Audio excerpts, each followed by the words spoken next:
Slowly ನಿಧಾನ ಮಾಡಬೇಕು.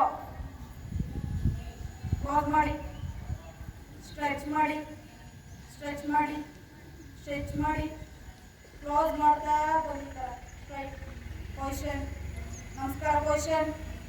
Okay, first ಹೊತ್ತು ಸೂರ್ಯ ನಮಸ್ಕಾರ, ಊರ್ಧ್ವಾಸನ. ಓಕೆ, ಊರ್ಧ್ವಾಸನ ಸ್ಲೋಲಿ ನೋಡಿ. ಈ ತರ ಫುಲ್ ಹ್ಯಾಂಡ್ ಸ್ಟ್ರೈಟ್ ಮಾಡ್ತಾ ನಿಧಾನ, ನಿಮ್ಗೆ ಎಷ್ಟಾಗುತ್ತೋ ಅಷ್ಟು ಹಿಂದೆ ಸ್ಟ್ರೆಚ್ ಮಾಡಬೇಕು.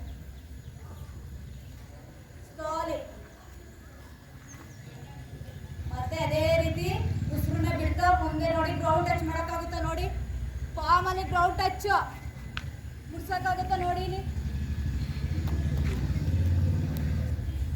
ಸ್ಟ್ರೆಚ್ ಮಾಡಿ, ಸ್ಟ್ರೆಚ್ ಮಾಡಿ, ಟಚ್ ಆಗುತ್ತೆ ನೋಡಿ. ನೆಕ್ಸ್ಟ್ ನಿಮ್ಮ ರೈಟ್ ಲೆಗ್ನ ಹಿಂದೆ ಇಡಬೇಕು. ಫಸ್ಟ್ ರೈಟ್ ಲೆಗ್ ಮಾತ್ರ ಹಿಂದೆ ಹೋಗ್ಬೇಕು ನೋಡಿ. ಇಲ್ಲಿ ನಿಮ್ಮ ಎರಡು ಕೈಗಳು ನಿಮ್ಮ ಲೆಫ್ಟ್ ಲೆಗ್ ಹತ್ರ ಫ್ರಂಟ್ ಅಲ್ಲಿ ಇರ್ಬೇಕು ನೋಡಿ. ಕ್ಲೋಸ್ ಆಗಿ ಈ ತರ ಸ್ಟ್ರೆಚ್ ಮಾಡಿ. ಹಿಂದೆ ರೈಟ್ ಲೆಗ್ ಮಂಡಿ ಮೇಲೆ ಇರಬೇಕು, ಮಂಡಿ ಮೇಲೆ ಇರಬೇಕು. ಬಾಡಿ ವೇಟ್ ಸ್ಟ್ರೈಟ್ ನೋಡಿ. ಸ್ಟ್ರೈಟ್ ನೋಡ್ಬೇಕು. ನೆಕ್ಸ್ಟ್ ಲೆಫ್ಟ್ ಲೆಗ್ ನ ಪಕ್ಕಕ್ಕೆ ಅದೇ ತರ ಹಿಂದೆ ಹೋಗಿ ಜಾಯಿನ್ ಆಗಬೇಕು. ಬಾಡಿ ಜಾರು ಬಂದು ಟೈಪ್ ಇರ್ಬೇಕು ನೋಡಿ. ಇಲ್ಲಿ ಬಾಡಿ ವೇಟ್ ಎಲ್ಲ ಶೋಲ್ಡರ್ ಮೇಲೆ, ನಿಮ್ಮ ಬೆರಳುಗಳು ಕಾಲು ಬೆರಳಿಗೆ ಇರಬೇಕು. ಸ್ಟ್ರೈಟ್ ಫ್ರೀ ಬಿಡಬೇಡಿ ನೋಡಿ. ಸ್ಟ್ರೈಟ್ ಇರ್ಬೇಕು ನೋಡಿ. ಜಾರು ಬಂದು ಟೈಪ್ ಇರಬೇಕು. ಆಯ್ತಾ? ನೆಕ್ಸ್ಟ್ ಭೂಗರಾಸನ. ಒಳಗಡೆ ಎಳ್ಕೋಬೇಕು.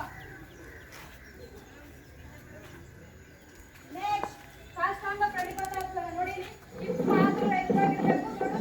ಇಲ್ಲಿ ಎಲ್ಲವೂ ಹೆಚ್ಚಾಗಿರ್ಬೇಕು ನೆಲಕ್ಕೆ. ಹಿಪ್ಸ್ ಮಾತ್ರ ಮೇಲೆತ್ತೀರಿ. ಆಣೆ ಜಸ್ಟ್ ಎಲ್ಲ ನೆಲಕ್ಕಾಗಿರ್ಬೇಕು. ಹಿಪ್ಸ್ ಮಾತ್ರ.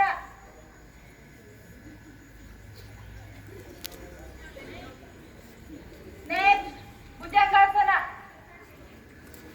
ನೋಡಿ. ಇಲ್ಲಿ ಸ್ಟ್ರೈಟ್ ನೋಡಿ. ಇಲ್ಲಿ ಗೊತ್ತಿಲ್ಲ ಹಿಂಗೆ ಸ್ಟ್ರೆಚ್ ಮಾಡಿ, ನೆಕ್ಸ್ಟ್ ಸ್ಟ್ರೆಚ್ ಮಾಡಿ. ಸ್ಟ್ರೈಟ್ ಇರಬೇಕು ಲೆಗ್. ನೆಕ್ಸ್ಟ್ ಭೂಗರಾಸನ ಅದೇ ರೀತಿ ನೋಡಿ. ನೋಡಿ ಸಜ್ಜೆಲ್ಲ ಒಳಗಿರ್ಬೇಕು. ಸ್ಟ್ರೆಚ್ ಮಾಡಿ. ನೆಕ್ಸ್ಟ್ ಫಸ್ಟ್ ಲೆಫ್ಟ್ ಇದ್ದ ಈಗ ರೈಟ್ ಲೆಗ್ ಮುಂದೆ ಇಡಬೇಕು. ಏಕಪಾದಾಸನ. ರೈಟ್ ಲೆಗ್ ಮುಂದೆ, right leg ekapadasana. Right leg front ಇರಬೇಕು. Right leg right right stretch ಮಾಡು. ಮಂಡಿ ಮೇಲೆ ಇರ್ರಿ.